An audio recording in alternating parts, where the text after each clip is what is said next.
ବାଙ୍ଗାଲୋର ସହର ପ୍ରତିବର୍ଷ ଏଠିକି ହଜାର ହଜାର ଇଞ୍ଜିନିୟର ଆସନ୍ତି ଚାକିରି ପାଇବା ଆଶାରେ। ତାଙ୍କ ଜୀବନର ସଂଘର୍ଷର ଆରମ୍ଭ ଏଇଠି। ଆଉ ଆମ ଓଡ଼ିଆଙ୍କ ପାଇଁ ବାଙ୍ଗାଲୋରରେ ଓଡ଼ିଆ ଛୁଙ୍କ ମିଳେ ଗୋଟେ ଜାଗାରେ। ଏଇଟା ଆମ ପାଇଁ ସ୍ୱର୍ଗ। ହେଲେ ଭଗବାନ ପ୍ରଦତ୍ତ ନୁହେଁ, ସେଇଟା ଆମ ସିନିୟରଙ୍କ ଆଶୀର୍ବାଦ। ଆଉ ସେ ଜାଗା ନାଁ ହେଲା ଆପଣମାନେ ଜାଣିସାରିବେଣି, ମାରାଥାଲି। କେତେ କେତେ ପିଲାଙ୍କର ଚାକିରି ଜୀବନ ଏଇଠୁ ଆରମ୍ଭ। ତ ଆସନ୍ତୁ ଦେଖିବା ସେ ଆରମ୍ଭର ପ୍ରାରମ୍ଭ।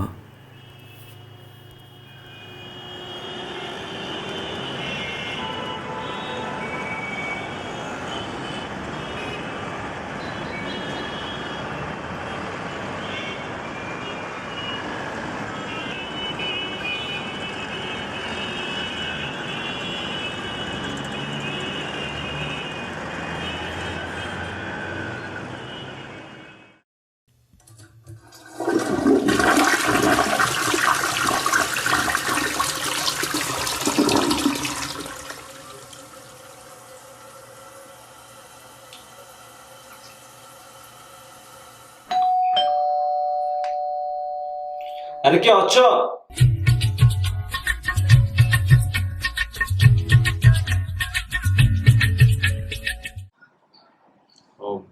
କୁନାଲ, ଟେ ପାର୍ସଲ ରିସିଭ କରିଦିଅ।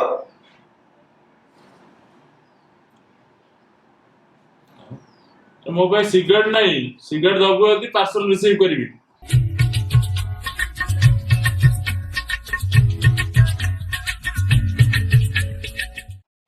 ଆରେ ସଦାବେଳେ ସିଗାରେଟ, ମୁଁ ବାହାରି ଗଲେ ଦେଲେ ହବନି?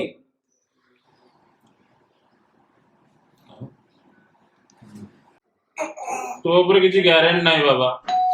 ଦଉଛି ଭାଇ, ଦଉଛି।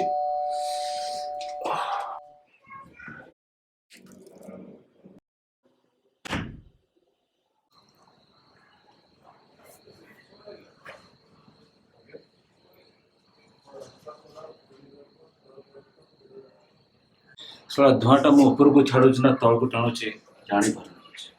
ଏ ଚାଲ ଚାଲ, ତୋତେ ବହୁତ ଦିଶା ହେଲେ ଚାଲ ଯିବା। ନା ବେ, ତଳକୁ ଟାଣୁଛି। ଆଚ୍ଛା, କିଛି ଗୋଟେ ଅଧୁରା ଅଧୁରା ଲାଗୁଛି।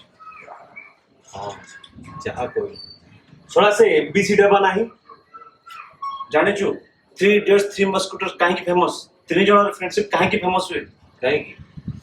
ଆରେ ମୁଣ୍ଡ ବୁଲେଇଲେ ଏପଟେ ଜଣେ, ମୁଣ୍ଡ ବୁଲେଇଲେ ସେପଟେ ଜଣେ। ଗୋଟେ ସାଇଡ୍ ନଥିଲେ କିଛିଟା ଲିକ୍ ହେଇଯାଉଛି। ଯାହା କହିଲୁ। ଲଗା ସେ ଏବିସି କି ଫୋନ ଲଗା। ହେ ନା ବେ, ମୋ ହାତଟା ଖାଲି ଥରୁଛି। କିଛି ଗୋଟେ ଅଶୁଭ ଅଶୁଭ ଲାଗୁଛି। ତୁ ଲଗା। ଏ ଏଟା ଅଳିଆ ଅମଙ୍ଗଳିଆ ଟା ରେ। ମୋ ଫୋନ ଟା କାଇଁ? ହଁ,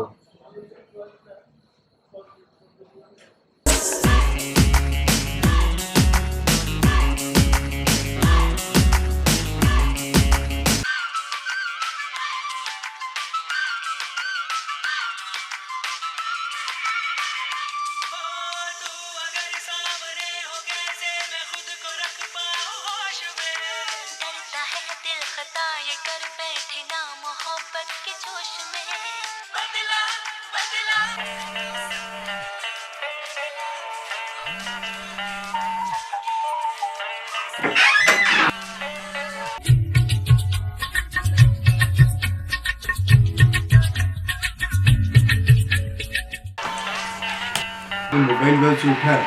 हाँ तुम जाओ, मुझे देखो जाओ। हाँ करण का एमबीसी, अरे कौन କରୁଛୁ ବେ? କଣ କରି ଏଇଠି ବସିକି ଜାଭା କୋର୍ସ ଦେଖୁଥିଲି ଆଉ କୌଶିକର ଯୋଉ ଆସିନି ସ୍ପ୍ରିଙ୍ଗ ର। ହଁ ହଁ ସେଇଟା। କିଏ ଲେକ୍ଚର ଦଉଥିଲା? କ୍ୟାଟ୍ରିନା କେଫ୍? ଜାଣିଛୁ ତ ଆଉ ଛାଡ ସେ କଥା, ଆଉ କଣ କହ? କଣ କରିବୁ? ଅର୍ଜୁନ ମୋର ବସିକି ବାବା ମାରୁଛୁ ଆଜି, ବୁଝିଲୁ ନା ନାଇଁ? ସାଙ୍ଗ ତୁ ନାହୁଁ, ଭାରି ଇନକମ୍ପ୍ଲିଟ ଲାଗୁଛି। ଆରେ ମୋର କଣ ଇଚ୍ଛା ନାହିଁ? ବାପା କହିଲେ ସିନା, ବାପା ସିନା ଗ୍ରୀନ ସିଗ୍ନାଲ ଦେଲେ ମଣିଷ ଯିବ। ଆଉ ବାପା ତ ହଁ କହୁନାହାନ୍ତି ଆପଣ, ମୁଁ କଣ କରିବି? ହଁ, ଆରେ ଆସିଯା ଆସିଯା। ଶୁଣେ, 3 ଜଣ ମିଶି ଫୁଲ ମସ୍ତି କରିବା। ଆଉ ଚାକିରି ଟେନସନ ତ ଜମା ନବାରି ନାହିଁ। ଶଳା ଏଠି ଅଗା ମଗା ଖଗା ସମସ୍ତଙ୍କର ଚାକିରି ହଉଛି। ଜମା ନବାର ନାହିଁ ଚାକିରି ଟେନସନ। ଆସିବୁ ମସ୍ତି କରିବା। ହଁ ମୁଁ ବି ଭାବୁଛି ହେଇଯିବ, ଦେଖିବା ବାପାଙ୍କୁ କହିଛି ତ, ବାପା କୁହନ୍ତୁ।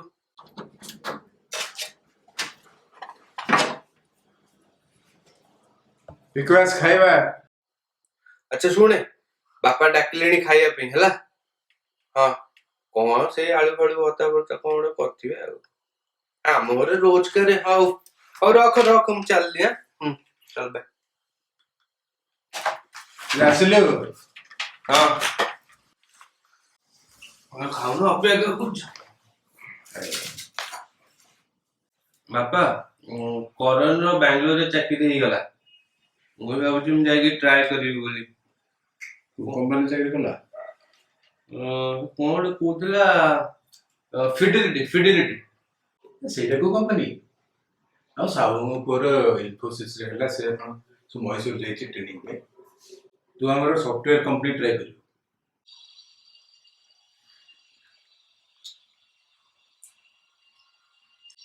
ଫିଡିଲିଟି ବି ଗୋଟେ ସଫ୍ଟୱେର କମ୍ପାନୀ। ବାଙ୍ଗାଲୋରରେ କେତେ ସଫ୍ଟୱେର କମ୍ପାନୀ ଅଛନ୍ତି? ଖାଲି ଇନଫୋସିସ ଟିସିଏସ କଣ ସଫ୍ଟୱେର କମ୍ପାନୀ ନା କଣ? କେତେ କମ୍ପାନୀ ଅଛନ୍ତି? ହଉ ହେଲା, TCS ନ ଟ୍ରାଏ କର। ହଉ।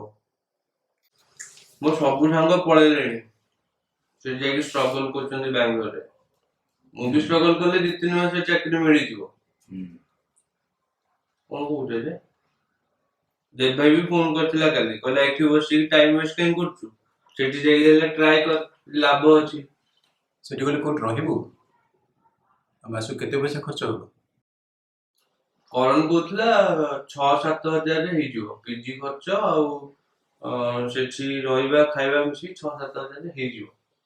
କଣ କହୁଛ, ଯିବି? ହଉ ଯା, ଯିବି ତ? ଯଦି ସେଠି ଠିକ ଠାକ ବୋଲି ଭାବୁଛୁ ଯା।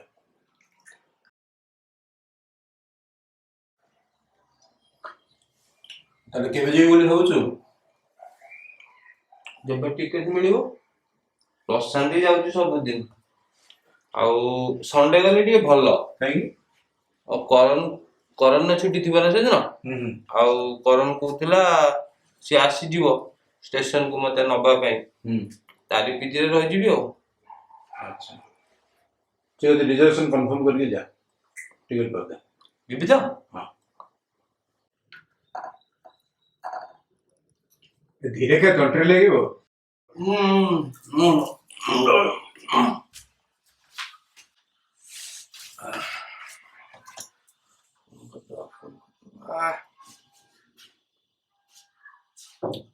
କରଣ, ଆରେ ବାପା ରାଜି ହେଇଗଲେ। ହଁ, ତୋ ପିଜିରେ ରହିବା ପା, ତୋ ପିଜି କଥା ଟିକେ ବୁଝିଦବୁ ତ। ତାକୁ ପଚାରେ ସେଠି ଖାଇବା ପିଇବା କଥା କେମିତି? ଆରେ ସେଠି ଖାଇବା ପିଇବା କେମିତି? ବାପା ପଚାରୁଛନ୍ତି ମୁଁ। ହଁ ହଉ।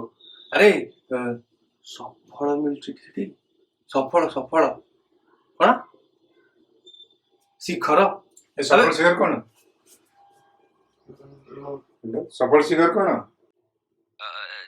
ନାଇଁ ମଉସା, ସେ ସଫଳତାର ଶିଖରକୁ ପହଞ୍ଚିବାକୁ ଗଲେ କେତେ ଯେ କଷ୍ଟ କରନ୍ତି, ସେଇ କଥା ମୁଁ ପିକୁକୁ କହୁଥିଲି। ହଁ ସେଇଟା ତ ଠିକ କଥା। ଆଚ୍ଛା କରନ, ସେ ଯାଉଛି।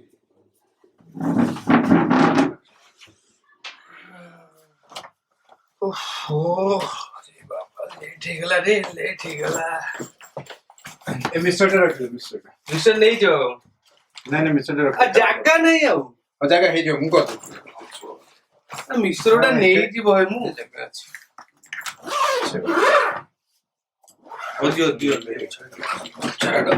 ଦାଢି ବାଢି କାଟିକି ଗଲୁନି? ହଁ ଦାଢି ମୁଁ ଗଲେ କାଟିଦେବି।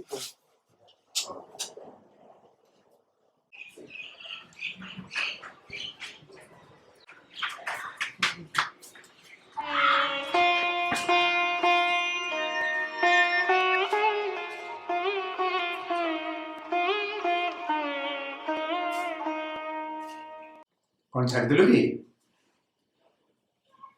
ହଉ, ଘରୁ ଯାଉଛୁ, ଠିକ ଠାକ ଦେଖିକି ଚଳିବୁ। ଆଉ ବଡ଼ ପିଲା ତ ହେଇଗଣି, ନିଜ ଭାଗ୍ୟ ନିଜ ହାତରେ ହେଲା।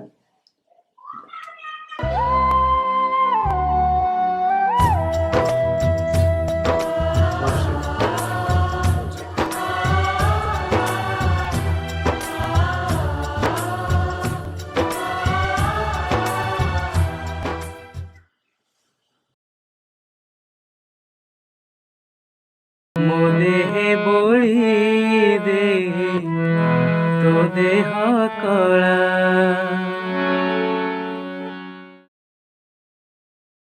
ओम भूर्भुवः स्वः तत्सवितुर्वरेण्यं भर्गो देवस्य धीमहि धियो यो नः प्रचोदयात्। शांति शांति शांति। अरे शला भूल ठाकुर को भूल मतटा कहदेली।